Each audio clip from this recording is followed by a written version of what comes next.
Creativity is just connecting things. When you ask creative people how they did something, they feel a little guilty because they didn't really do it. They just saw something. It seemed obvious to them after a while. Steve Jobs. I'm going to show you my entire post-processing workflow for landscape photography. This is a process I've developed by learning from the successes and failures of others. And like the quote I just read, I feel a little bit guilty because I didn't create this. It just seemed obvious after a while. However, before getting into post-processing, I think one has to ask the question, how much processing is too much? And this is a question that comes up often. But creativity is subjective, and I think it boils down to personal taste. But I do think it's worth talking about before we get started here. So ask yourself, what are my goals? And what do I want the final image to represent? And I think this is a question that we have to answer ourselves, and everyone's different. For me, I try to recreate the scene as I saw it, the mood, the moment, how I felt. All those things contribute to the final image, and I think it's important to take those things into consideration. Nevertheless, it begins with a raw image for me. In the field, one gets creative with composition, but in post-processing, one gets creative with the presentation of the composition. I shoot raw because raw images contain the maximum detail in the file. This frees up my imagination to kind of take that image and put all those elements that I mentioned earlier back into that image and really show the viewer what it was I saw in the field. Let's get serious for a moment here. It all starts with the memory card. You've got to have a memory card. Well, these old film cameras don't have memory cards, and I haven't figured out a way to connect them to the computer, but anyway, maybe more on that later. But the DSLR, there's many different ways to do this. You can plug your camera up directly to your computer, but I personally like to take the card out and use a card reader. I just get the better results with that. So, but this is up to you. But before we get into it, I want to say this. I think that processing images, you just get better results with a calibrated monitor, and or just if you're using a Mac or whatever computer, your computer screen, calibrating that using some type of calibration tool, I think will give you better results. You just get more accurate colors, and the prints, the final prints, or whatever you do with your image, the colors just they're just better. So I use a BenQ color calibrated monitor. And I really don't use that when I'm processing my images, but when I get to the final part of processing the image, that's when I really use the BenQ. And I just turn that on and I check the colors and maybe tweak it a little bit, but it just depends on your personal preferences. I also, I mostly use my Mac to process my images because I'm on the road a lot, and I'll do a fair amount of processing when I'm on the road. But when it comes down to printing and taking my final image and putting that on Fine Art America or whatever I'm going to do with it, I want to make sure that I check that on my BenQ monitor just to make sure that the colors are where I want them to be and everything looks good. So that's just something to think about. You don't need a color calibrated monitor to process images, but it really depends on what you're going to do with your images and how serious I think you want to be with that. So that's up to you. Another handy tool I would mention for processing images is a Wacom tablet. This is, you don't need one of these to process images, but it does make processing images a lot easier, especially if you're doing some detailed work. And the pen is really great if you're doing a lot of content aware fill and just circling items, or if you're cutting things out of your images. So, but you don't need it. You can do it without it. And like I say, I'm on the road sometimes, so I don't always use it, but I like to have it. It's nice to have. So when importing images, I like to click the option to build smart previews, and basically I like the one-to-one preview. So when I'm zooming in at 100%, I get this image really quick, and it really speeds up the processing. So if you have the computer space, I mean, you can discard the smart previews after a while, but I typically don't do that. So I like to build smart previews. It just makes the processing go that much faster. And also, I always click don't import selected dupes, but the file naming, that's up to you. Personally, the way I like to name the files is I use a custom name, but I use the original file number. So I like and that's up to you, but I like the file number that to show up with my image, so I can actually see how many images that is from that particular camera. And the custom name, that can be whatever you want to name it. But I do have a method to my madness, and we'll talk a little bit more about that later.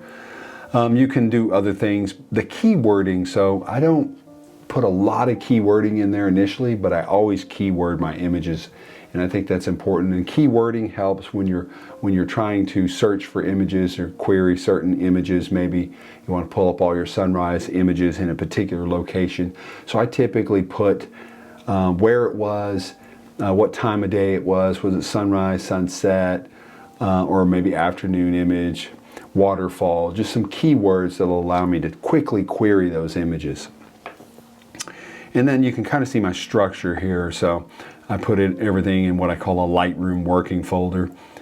And I have so many pictures on my Mac, and then I basically, after a while, I'll take some of those and I'll dump them onto my NAS. I think a NAS is a pretty good tool for backing up your images, and that's what I do for backup. And that just kind of helps me keep my computer, my Mac, keep the hard drive space, keep it down a little bit.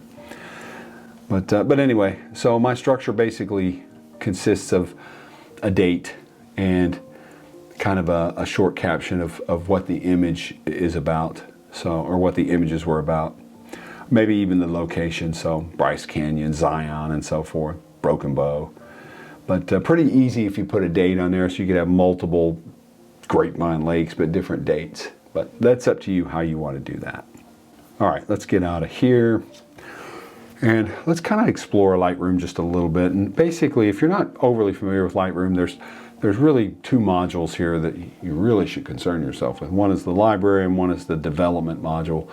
And Lightroom is a handy tool. As a matter of fact, it's the best tool I've ever seen for kind of managing your photos. You can think of old prints back in yesteryears being stored in boxes. And, Lightroom's kind of that way, but you can put your prints in folders. It's just easy to access these images. And so here's my structure here, and you can see that it's just date and a particular, this is Twin Coves Marina. So that's the basics of the catalog. But there's more to it than that. I mean, the keywording comes into play. There's just a good way to pull up images. All right, so let's jump into this. I want to show you some images that I'd captured before, and I've already processed these images, but I'm kind of walk you through how I do it.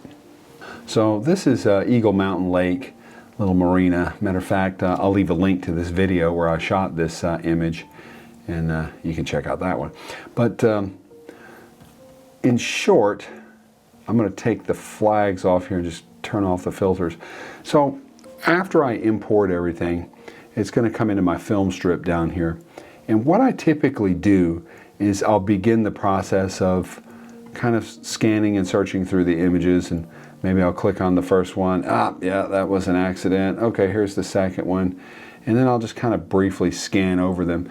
And as I look at them, I might see one I like and just kind of zoom in on it at 100%, check for sharpness. And this is where those building smart previews come into play. That just allows those to load up just really quick. And so maybe I like that image, and what I do is I'll come down here and I typically put a flag on it. And that flag will allow me to just mark that image. And then I'll go on to the next one and so on and so forth. And after flagging several images, and these could be images that I like and maybe I want to further process. So you don't have to be super critical here, but by flagging these, what I can then do is come back later and then I'll go into filters and I'll select flagged, and then I can kind of do a honing process in which I go back and just recheck those images. And so if there are any that I don't like, I can just uncheck them and kick them out. So good way to just kind of narrow your images down to the few or the one that you really like. And those are the ones that you'll work on and process. Now, something I've mentioned in other videos, and I do before, is a star system. And I like this star system. The star system allows me to basically prioritize my images, which images that I think are the best. And sometimes I don't immediately put a star on them, but as I go back, and I think some images you end up liking more than others. But on this particular one, I really liked this image. And this is the actual final image here that you can see. And it's just an image I really enjoyed. So I gave it a 3-star, 3 out of 5. So for me, the 5-star image, I have very few of those, but those 5-star images, those are the ones that really speak to me, and those are my favorites. But anyway, so that's just part of the Lightroom cataloging and getting your images organized. And then you can further query, every time you put metadata on an image, you can further use that data to query those images. So if I wanted to pull up all 5-star images in a certain region at a certain time, I could do all of that. And that's what makes Lightroom such a great tool for organizing your images. Okay, so let's say I've narrowed this down, and what I want to do now is process the best image. So what I've done here is I've basically taken one image and I captured that image. I did an expose to the right, ETTR, and what that allowed me to do was capture as much detail in the sky as I could without clipping, but also allowed me to really get a good clean image in the shadow areas. And although, if you look at this particular image, I think the foreground is really nice, but the sky is really losing some of the detail. So what I do is a double process on this. Basically, I copy the image, I create a copy, and then I treat them as 2 separate images. So one image I process for the foreground, disregarding the highlights, and the other image I process for the highlights and disregard the foreground. And then I use Photoshop to blend them together. And I know Photoshop can be a scary word, especially if you're new, but really and truly, I don't think anyone knows everything about Photoshop. And it's kind of like Excel, you know, no one knows everything about Excel, but some of us are a little bit more crafty with it than others. Lightroom's no exception, or excuse me, Photoshop's no exception, but it doesn't have to be a scary task, a scary process. I use Lightroom, or excuse me, I use Photoshop for specific things, and this double process is one of those. And I'll walk you through that. It's really not hard. But anyway, so once I've gotten my image, and that's the image I'm going to work on, I can switch over to the development module. And then from there, I can walk through the image. Now, I'm going to pull one out here that I didn't process. We'll just say number 4 here. And I'm going to flag that one. And then go back into flagged images. So here's number 4. And I'll reset that. If you look right here in the development module, here's your options.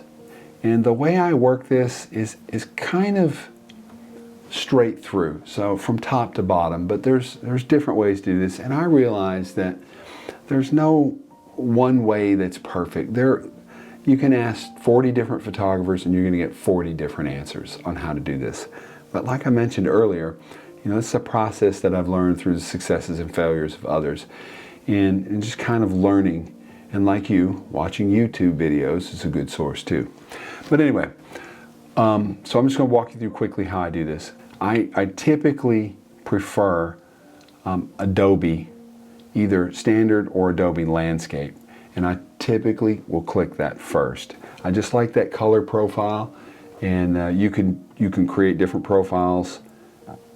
It's personal taste. And I've just learned that for me, most of my landscape images, Adobe Landscape is the way to go. And then I'll quickly come down here and hit auto. I know, before everybody freaks out, auto's bad, do everything individually. And there's a lot to be said for that. You can do everything individually, and that'll allow you to just kind of tweak everything as you go. And that's a good way to start, but also it's not a bad way to start just by hitting auto. And that just Remember, these are raw images. There's really nothing to them. They're very flat. And just hitting auto can spark that creative thought in your mind and can give you some ideas on the directions that you want to go. But I always come down and tweak it. And mainly the exposure, I'll usually give that a good tweak. And then highlights. Now, one thing about the white balance, or excuse me, the whites and blacks. Typically what I'll do is I'll come and I'll hold down shift and I'll double click whites and I'll double click black.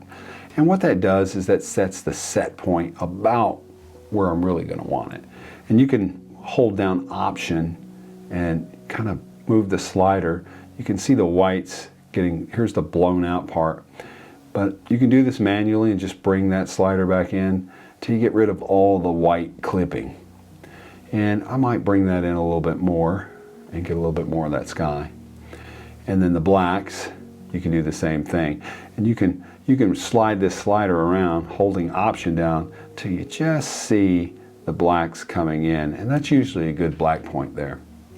So, and then I'll move down. I typically don't do a lot with vibrance and saturation, although the saturation slider brings in saturation to everything, so maybe not the greatest thing, but I'll typically give it a little saturation and a little vibrance.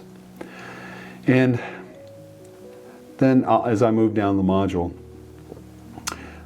you can come in and put the typical S-curve in here and kind of really bring some more contrast to the image. One of the other things you can do is you could just come in here and click medium or strong contrast and just kind of experiment a little bit.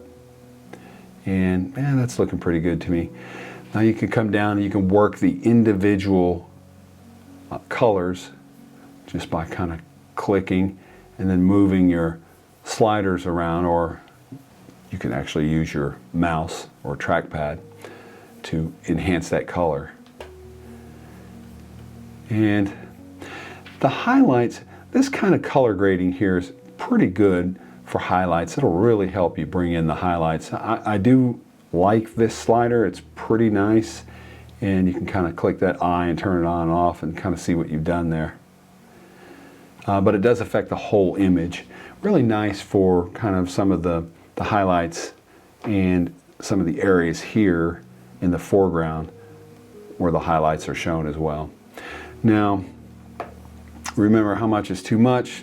That's up to you. And I found that less is best. I should say that less is best. The less you do, the better. And just kind of go through the panel, and then we'll come back. And sharpening, I do sharpening in Lightroom. I like sharpening in Lightroom, and I'll typically zoom into about 200%. And you can hold down Option and Sharpen, and just kind of really allows you to see the sharpening a little bit better. I try not to go too far on this, but since that sharpens the entire image, I will go to the masking, zoom out, hold down Option, and then bring in the mask. And what this will do is, of course, the white reveals, black conceals. So that black area, so I don't want to sharpen my sky, there's no need for that. That black area, I'll just kind of get rid of that. So you can take that out. So really what's being sharpened is kind of this middle area here. And so that looks pretty good to me. And then if you need to add some noise reduction, I typically don't. Noise reduction affects sharpness, but you can bring in some noise reduction if you were to shoot at a higher ISO. Lightroom's pretty good at this, really. So not everything has to be done in Photoshop. And I know you can watch a number of videos out there and they'll tell you, or excuse me, you can watch a number of videos and they'll tell you, yep, it's got to be done in Photoshop, but it doesn't. Lightroom can be your one-stop shop if you really want it to be. Again, it's personal preference, choice. All right, so moving on down, I'll come down to a lot of people like to do this first, and it's not a bad idea. You can set up defaults to where you import your images, and I used to do that. Enable profile correction where it's done automatically. You'll notice it kind of affects your crop a little bit, and sometimes I really like the look of the image, and I don't enable profile correction. So, But I always hit chromatic aberrations. Get rid of chromatic aberrations. It's the fringing on some of the areas. See if you might see them on the high contrast areas. It's a pretty clean image. So I don't see a lot of that, but could be some reddening right on the trees, and just hitting chromatic aberrations is a good way to get rid of that. Just color fringing is all it is. You can come down to transform, and you can kind of shape this image up a little bit, tweak the horizons, but I do some of this, but really it comes down to capturing the image right, and not having too much of an angle on your lens. Just paying attention out in the field can eliminate the need for a lot of transformations. But if you have to do them, it's best to think about those in the field. And if you know that you're shooting down into a valley and the trees are kind of sloping in because you're using a wide angle, you might want to give yourself more room in the image. When you capture that in the field, shoot a wider image than you need, and what that'll allow you to do is make changes here in post-processing so that you'll have the room to kind of fix that distortion without losing portions of the image. Because once you crop that in, yeah, it's pretty much gone. Well, one thing I used to do, I think this is a good slider, and you can play around with the vignetting, but I find there's a better way to do that. And I'll typically, if I want to get a vignette, I'll zoom out to about 12%, and then what I'll do is I'll come over here and I'll add a radial filter. And a radial filter is just a nice way to add a vignette, and you just have more control over it, and you can position it and then just kind of darken down the exposure. Make sure you hit the invert, and you can move it around to taste, but that's preference, and it's really up to you. Okay, the calibrations panel here is pretty important, and a lot of people visit this first, and I sometimes do that. If the color balance just doesn't look right, I might do that first. But really, you can come back and forth to any one of these modules. But especially with a forest scene, I might want to add a little bit of a green hue to the scene, so I could do that. So this can be further tweaked in the calibration module. And I think that's often not really thought of as a tool, but that's something you might want to play around with and help tweak your colors and get those right. But once you've made it through all the modules, and then I'll typically go back up and take a look at where I'm at. And then that's really where I'll come in, and there's some options in the white balance. You can maybe use a white area of the scene to kind of bring in the white balance, maybe give you a good starting point. But I typically leave my camera in auto white balance, but this is the benefit of shooting raw. You can change this around and do whatever you want with it. But I'll just kind of tweak the white balance a little bit. And really what I focus on with the white balance is try to bring back the scene, what I saw when I was there. And I think that's what white balance is really all about for me. So just kind of tweaking that a little bit. And I typically don't move it a lot. So once I get the image kind of the way I like it, and this is it, one of the last things I'll do is I'll zoom in to about 200%. And I'll just kind of line up the corner here. And then what I'll do is I'll come over here, and I'm going to select the healing brush. And then I'm going to come down here and I'm going to hit visual spots. And what that's going to allow me to do is really scan through the image. Let me zoom back out here. Scan through the image and just kind of remove spots. Sensor dust, there's just no excuse for sensor dust. And this is a good way to see sensor dust and easily get rid of it. So I'll zoom into 200%, line up that corner, and then what I do is I just hold down the function key and I arrow down, and I'll just move that down a little bit at a time. And once I'll Let me decrease the size of my brush here. I get it about where I want it, right there.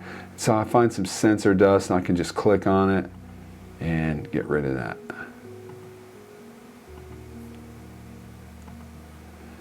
And then I can just kind of move on down the image. But you can see there's a little bit more here. Now sometimes these might be clouds and or little patchy clouds. You can unclick and kind of take a better look at it and see what it is. But you know, these little areas here, I just like to clean those up. And then I'll just keep scrolling down the image as I go and remove any unwanted sensor dust. But anyway, so you finally finish up with the image, and then what I'll do is I'll uncheck that. I'll come back up to my image and I'll just kind of go ahead and turn off the healing brush there. And I'll zoom back in. You might go 100%, but again, I'll probably, more often than not, I'll do 200%. Just kind of line up that corner. Then I'll go back over the image again and just scan around. And just make sure that there's nothing in the image that I don't like or that I want to get rid of. Maybe there's some birds flying over that I missed, and I can go ahead and get rid of those too. And then just keep going through the image until I'm finished with that. And if there's any large objects that you want to get rid of, what I find that's really best for that is use content aware fill in Photoshop. Now, there is a content aware fill here in Lightroom that you can use. I've used it a little bit, but compared to Photoshop, Photoshop is just much more powerful, at least for now it is. Lightroom keeps getting better and better, but Photoshop is certainly better for this. All right, so once I'm done with my image, I think, wow, that's it, I'm done, editing's over. What I'm gonna do is I'm gonna come down to the color labels and I'm gonna throw a blue color label on that. And for me, what the blue color label means is that the image is complete. I'm done processing the image. So as I move on to other images or I come back later, I'll know that I finished editing all the way through removing any spots in the sky. So some of the other things I do in these color labels, I'll use red, I'll use yellow, green, but they mean different things to me, and you can use them for whatever purpose you have. For example, maybe I've got some focus stacked images and I need to focus stack those. I might take the 2 or 3 stacks and label them red in color so that I know I've got to stack those. Just some other tips and tools that you can use to help keep your processing straight in your mind when you're doing it, because it can get confusing in here with a lot of images. So one of the things I'd mentioned earlier is using content aware fill. So if I did have an image that I had an area that I really wanted to change or to remove, let's say I had a section I wanted to remove and I'm not getting the results I need in Lightroom, what I'll typically do is right click that image and I'll edit in Adobe Photoshop. Now you can do this as a smart object, and this is up to you, and I recommend using smart objects when you can, and smart object will retain all the changes, the tweaking that you've done in Photoshop, or excuse me, in Lightroom, and you can bring that into Photoshop and then back into Lightroom again. So if you don't do that, if you just edit in Photoshop, so all those settings are kind of baked in there, and you're gonna bring this back into Lightroom as a TIFF file, and you can't change any of these edits you've already done. So that's one of the downsides of it. But there's ways around it. I mean, you can always go back to the original image, change it, come back in, and do your content aware fill later. But if you've done a lot of edits in Photoshop, that could be a pain. So something to keep in mind. All right, so not getting too crazy in Photoshop. We found an object we want to get rid of. And let's just say it's this little wench here on the pier. We're going to get rid of that. We don't like that. And what I'll typically do is come down here and I'll just duplicate the layer so that I can turn that layer on and off, and I'll work on this layer. And we'll just select content, or our lasso tool, sorry. And we'll come down, and this is kind of where the Wacom tablet comes in handy. It's easier to draw around this. There are certainly a number of ways to do this. But anyway, we'll draw around that, right click, fill, and you know, I'm always amazed at how well Photoshop performs some of these tasks. I mean, that's just absolutely incredible. In just a few seconds to remove that. And I mean, we're zoomed into 300% right here. So, you know, yeah, it does a much, much better job than Lightroom, and that's why I use it in Photoshop. So anyway, we've gotten the image to where we want it. That's all we wanted to do, and we can just come up here, and you can export this. There's a number of different ways to do this. I like to save it. One of the advantages of saving is that you can watch the save progress down here. We can come back into Lightroom now, and this just seamlessly transfers over to Lightroom and pops right back in. And so you've got the two images. We can go to the library module and just compare these two. I'll zoom in, and you can see the one that's removed and the one that isn't. And this can even be fixed. This area right here can be fixed in Lightroom as well. Or excuse me, in Photoshop. You can further tweak that. But so that's pretty good. I've gotten the results that I wanted, and I'm pretty happy with that. So, and that's my final image. Now, maybe that image is my final image for the foreground. Now I got to work on my sky. So, as I mentioned earlier, let's switch back to the ones I've already done. I processed two of these images, one for the foreground, and then I made a copy and one for the sky. And then what I did was I basically highlight both of those, right click, and then I opened as layers in Photoshop. Again, you can do smart objects, but one of the downsides to smart objects, and I think they're going to fix this in the future, is that if you go to smart objects, and yeah, I know there's workarounds, but it's just not convenient. If you go smart objects on this, you really can't do content aware fill. So that's one of the downsides. I just don't like it. It kind of limits my options. But the good side is that those changes that you make in Lightroom, they'll transfer to Photoshop anyway, but they'll come back in Lightroom and you can further tweak them again. You see this image we just did. It's now a TIFF. And those Lightroom edits that we did, they're baked in. That's it. That's what you get right there. So you can't really go back and change that. If I wanted to remove something I had done in Lightroom earlier, well, I really can't.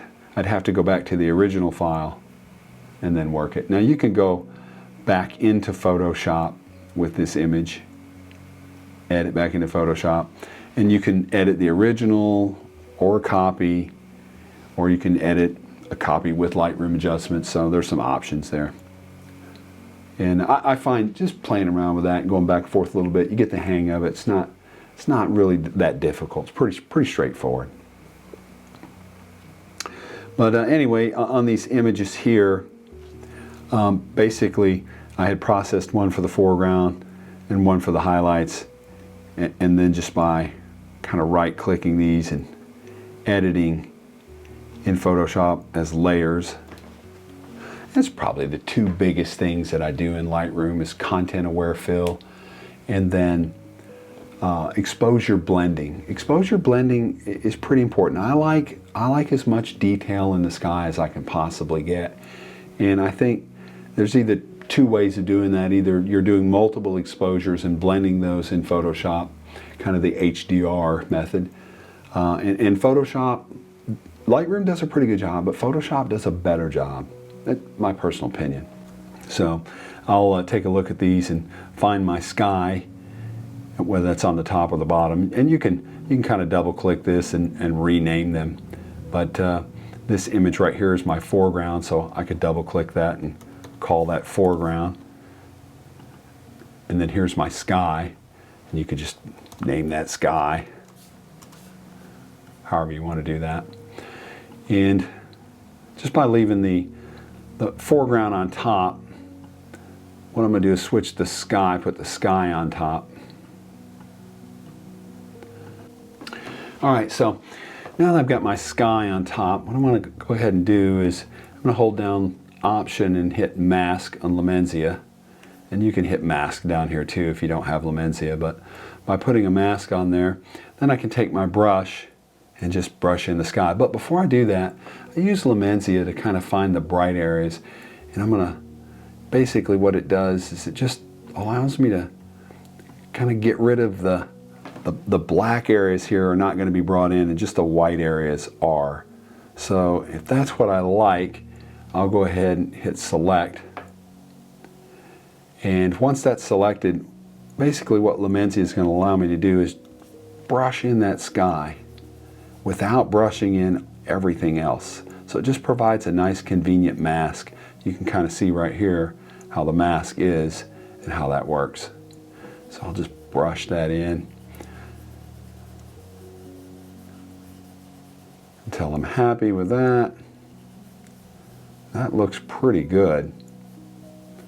Again, even though my brush is kind of overlapping on the foreground here, it's not really making any changes to the foreground because of the mask that I'm using in Lumenzia. So once I get that to the way I like it, that looks pretty good. If I need to do any content aware fill, I could do that.